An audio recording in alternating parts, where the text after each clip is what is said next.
Hi everyone, my name is Steph, this is the Novelty Corner, and welcome back to my channel, and welcome to another Tri-Chapter video. This time we are going back to the Star Jar, and I think this is what we might do throughout the year, so we'll do probably a year-themed Tri-Chapter like my last one, which I think was the 2021 theme, and then we'll also do a Star Jar pick, just, you know, to get some variety. So, if you are unfamiliar with the series itself, this year I am filming 12 Tri-Chapter videos throughout the year, or more if I can. And I'm choosing the books based on various categories, including how I've organised all of my Kindle backlist into the year that I acquired them, as well as my entire Kindle backlist is in my Star Jar. And it's just a way of me trying to read down my TBR. And in every video I pick 10 books. I read the first chapter, I decide if I'm going to DNF it because I'm no longer interested in the book. I decide whether I'm going to keep it for the time being, and then it goes on a list, and there will possibly be another video series where I try and get back to all of the books that I've said I will get back to. And at the end of the video I may read 1 or 2 books depending on length and time and things like that. So it's a public holiday here in Melbourne at the moment. By the time this video goes up it will be weeks later because I'm filming this way in advance. But we're going to pull 10 stars from the jar. And we're going to see if I manage to pull 10 books that actually still exist on my Kindle, because I have gotten rid of quite a few things since the last time I pulled from this jar. I also haven't added to this jar since the start of March, which I will at the end of the month. I will add in anything that's all just sitting on my Kindle at the moment. Let's go with this one. I don't know if you guys can... I don't know if that's going to focus. Tree Full of Wonder. Oh, I think that's a picture book. It is, but we'll add it to the list anyway. It can be a bonus book. All right, let's go with this one.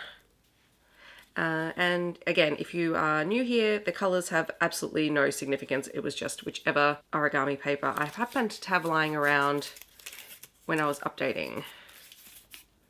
What's this? Popped? No idea what that is. Oh, okay, that's an anthology. We are not doing an anthology today. So we're just gonna wrap that back up and I'll put it back in the jar for later. And again, if you're new and you're wondering why I would put anthologies on here if I'm not gonna use them, I don't just use the Star Jar for Tri-Chapters, it's just a convenient way. If I pull it during a TBR video, then it does go on my TBR and I do have to read it. Or get rid of it. Don't even know if that's upside down or not. Raphael. Okay, this is by Tori Wise, so that will be going on our list. Next one. Let's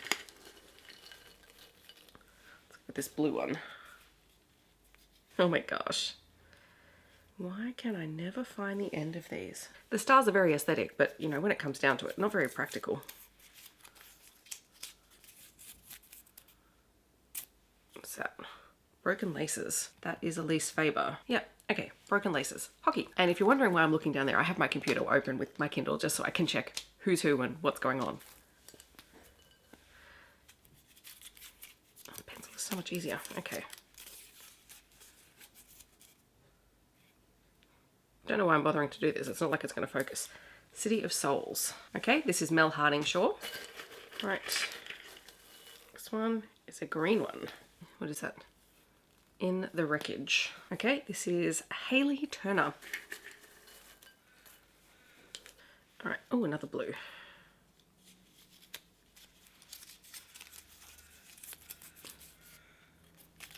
That way. He Has It All. Okay, this is a hockey romance by Stephanie Queen. All right. I'm trying to get some from the bottom. All right.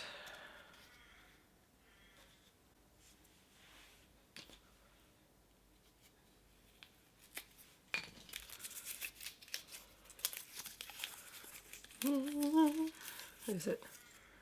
Making Waves. Okay, this is Christina Lee. It's part of this FU series of interconnected standalones by different authors. All right.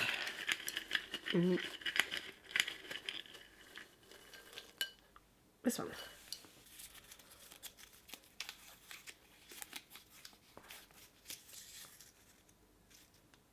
Oh, Meegan by Rebekah Weatherspoon. It is a travesty that I have not read this book yet. So will it be today? Don't know. A yellow one. Drawing all over the start.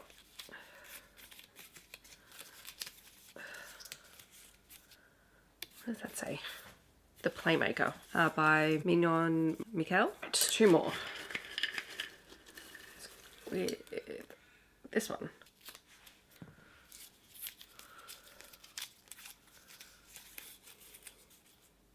Super Hot Wingman. I think that's a Sarina Bowen. Yeah, Sarina Bowen and Lauren Blakely. All right, and lucky last. Oh, one escaped. Okay, but this is the one in my hand.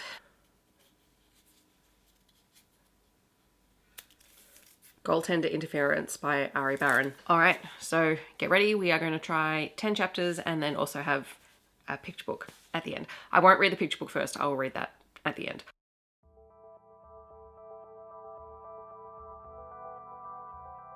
Alright, so I've read the first chapter of Raphael by Tori Wise, which is a novella-length paranormal romance. It's also MM, so you have Damien, who is one of 3 incubi triplets, and you have Raphael, who is a cupid. And the triplets have opened this sweet store, and there's a prologue. I read the prologue and the first chapter, I should say.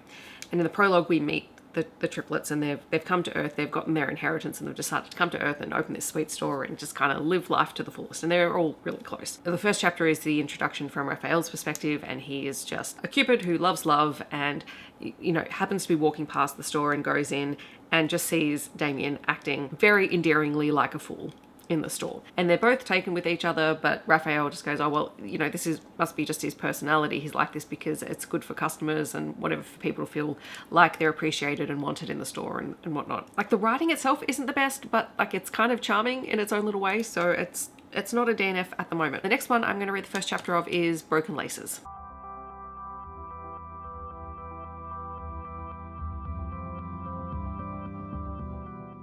All right, so the first chapter of Broken Laces is from Chrissy's perspective. It is, I'm assuming, the past. I think she must be in her teens. She's living at home with her dad, and she's about to go and meet this boy called Bobby, who she's been seeing. It's the middle of the night. Her father has turned on all the security and whatever, so she has to sneak out. She gets out of the house, and when she goes to the place where she's supposed to meet Bobby, she's met at gunpoint by a masked man, and that's where the chapter leaves off. So that is an intriguing start. We're doing well so far. So now we are going to read the first chapter of City of Souls by Mel Harding Shaw.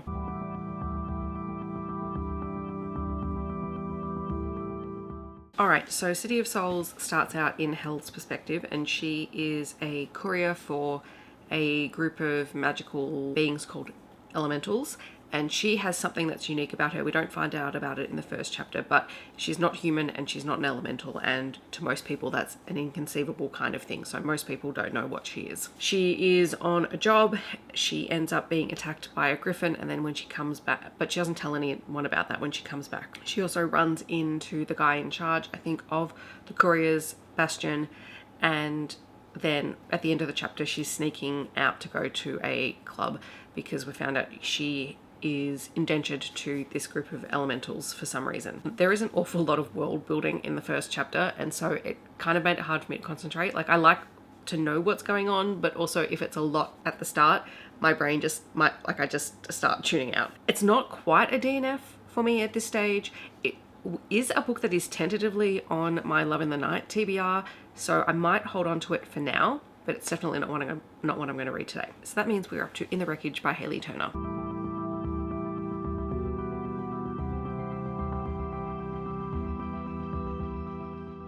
So In the Wreckage is really interesting. It is apparently an MM military sci-fi story. It's set in the future. As someone who has literally just finished season 3 of Agents of S.H.I.E.L.D. in my rewatch, it's fascinating because the team that we're following is led by Jamie, and they are a group of metahumans, and the way that they were created was essentially that something was released into the atmosphere and only a small population are able to withstand it. If you are not genetically compatible with it, you die, and if you are, you become changed and you end up basically with superpowers, which is a little bit like the Inhumans on Agents of S.H.I.E.L.D., which is totally fine because that's where my brain is at the moment, so this is currently working for me. And we start out with the team in the middle of a mission, and it doesn't quite go according to plan. They're able to save the day, but there's a lot of sort of political fallout from the actions and the choices that the team make. Their current director is determined that they will have a sniper on their team, but they don't currently have a metahuman who is a sniper, and everyone that they have been putting into that position has not been able to work with the metahumans. There's quite a lot of prejudice around that. Basically, Jamie is told at the end, well, the next person who's in this position, because you need a sniper, you need someone who is on Overwatch, is going to be the person who is in that role permanently, and you are going to have to learn how to work with them. So I am very intrigued by this one, actually, because this is the kind of action-packed, fast-paced story that I like if I'm going to read an action book, which is something that I do enjoy doing. I just need to find kind of the right writing style. We are introduced to a lot of characters, so I think it's going to take a few more chapters for me to be able to wrap my head around who is who. I'm enjoying it. All right, so the first chapter is He Has It All by Stephanie Queen.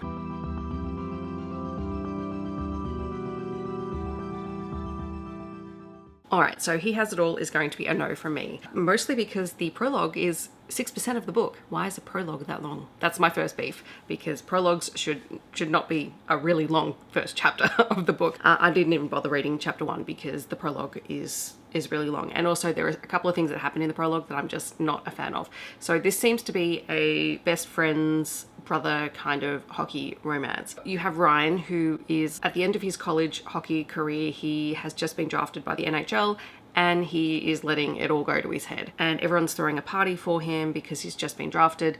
And while he's there, he sees the little sister of his best friend, who I think has passed away. So the friend is no longer around. And she is just starting college. She's also been to the Olympics, but I don't think it actually explicitly states what she's been to the Olympics for, so I can't bring myself to care about that fact at the moment. And in his head, he's going, like, she's hot, but she's young, and nothing's going to happen, blah, blah, blah, and then she starts flirting with him, and then it does, and then there's I forget what the line was that she said, but it just rubbed me the really wrong way about it. So this is a no. I do believe that the actual main story itself takes place like years later, because chapter 1 is a 4-year time jump, so she'll be out of college, blah blah blah. But I just no, not my kind of book. Let's try the first chapter of Making Waves. Okay, so Making Waves is part of the Franklin U interconnected series, so there's a whole bunch of authors that write in this world, and we have a prologue where we meet Remy and Alex. Alex is Remy's younger brother's best friend. Alex has always been out and has had a crush on his best friend's older brother Remy for the longest time, and Alex goes with his best friend and his family to this regular summer kind of holiday thing.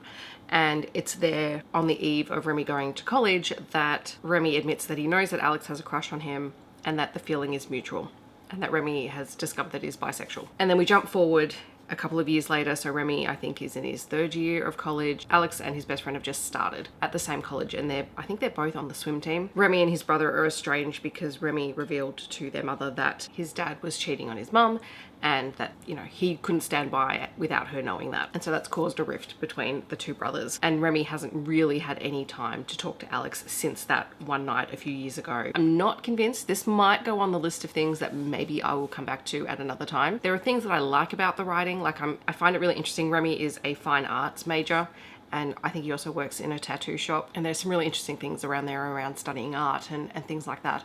But yeah, I don't think it's a today book. But now we're going to try the first chapter of Meegan by Rebekah Weatherspoon.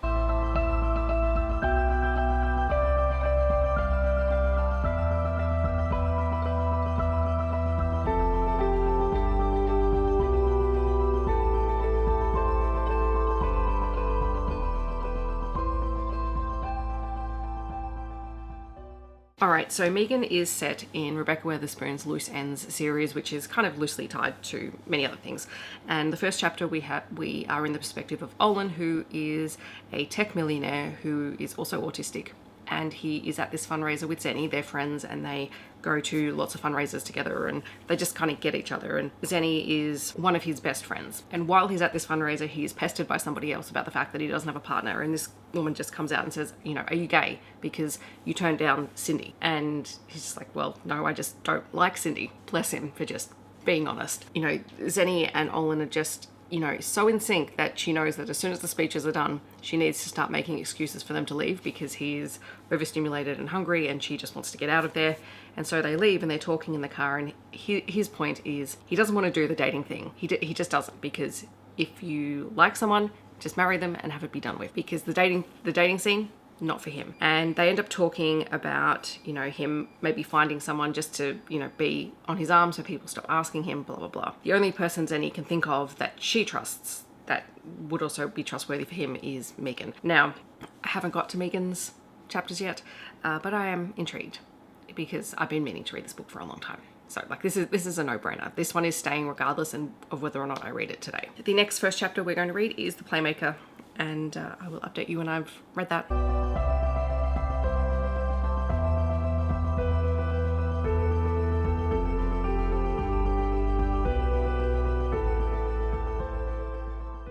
Alright, so this book is the second book in a series. I can't remember what the series title is. We are following Porter, who comes from a family of hockey players.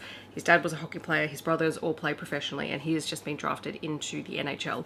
And his goal was to be drafted anywhere but San Diego, where everyone in his family is. And so he's been drafted, I think, to the West Coast? No, East Coast.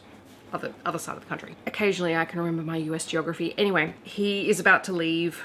He's got a flight scheduled, and then he's having a coffee with his sister and ends up meeting Asha, who is a woman that he noticed in the coffee shop. He was immediately, kind of drawn to. He finds her very attractive, and it turns out that his sister has offered her a place to stay at their place because she accidentally rear-ended Asha and she doesn't have a place to stay. Asha was, driving through town and without destination in mind. Porter decides to reschedule his flight and go to IKEA with them to replace the furniture in the carriage house where Avery has offered that Asha can stay. So this is a hockey book. It is over 600 pages long, and it is broken up, if you saw the clip at the start, into like 5-year sections. I'm not convinced that that's something that I can do, and I'm honestly not all that thrilled. Like, I'm not invested by the end of the prologue in the first chapter. I'm honestly probably going to DNF this one. I can't see myself coming back to it. Okay, next up is Super Hot Wingman by Sarina Bowen and Lauren Blakely.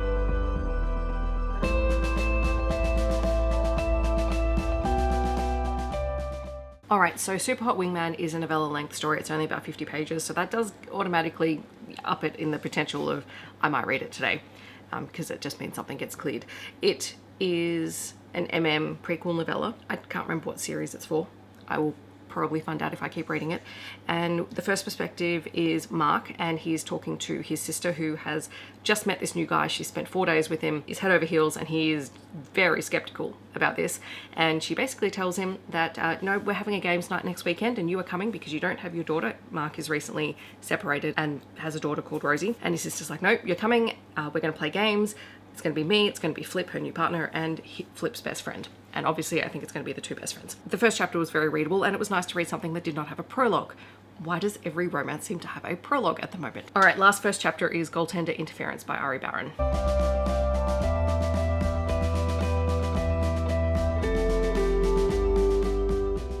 Alright, so Goaltender Interference actually has a really long chapter before, but unlike the other really long chapter that I read earlier, this one is so compelling, like you just kept reading. So Goaltender Interference is an hockey romance. You have Aiden, who has just retired from playing hockey. He's 36, he was a goaltender, and he doesn't know what to do with himself post-retirement. Like, he's literally just going through the motions. One of his younger teammates, the goalie that has replaced him, takes him out one night because he's just like, we just need to get you out of the house. And Gabe desperately wants to be Aiden's friend. You can tell, like, he genuinely likes the guy and just doesn't like seeing him at loose ends. And while they're at the bar, Aiden walks into Matt, who is the captain of the Montreal team, and they had a relationship 10 years earlier that ended when Aiden turned down Matt's proposal. And it was just something to do with, you don't really want what I have to give you. Like, I can't give you what you need, and you don't want what I need. And there's been hints that Aiden is into kink, and that, it's not something people are always willing to give, because it's not something that you can, like, if you bring it up with the wrong person, it can be perceived badly.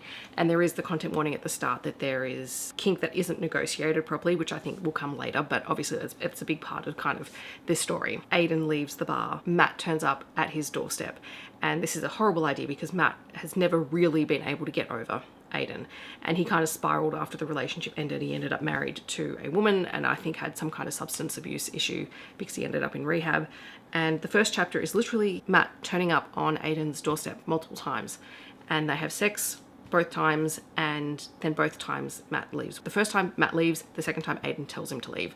And it's obviously going to be this really complicated, complex story about these two who were in a relationship and probably were never really able to talk about what it is that they actually wanted or needed from each other. I will be continuing Goaltender Interference, just not yet. I'm going to read Tree Full of Wonder, which is the picture book. I think I will continue reading Super Hot Wingman just because it's 50 pages. And just because I'm in an action mood, I think I want to try In the Wreckage.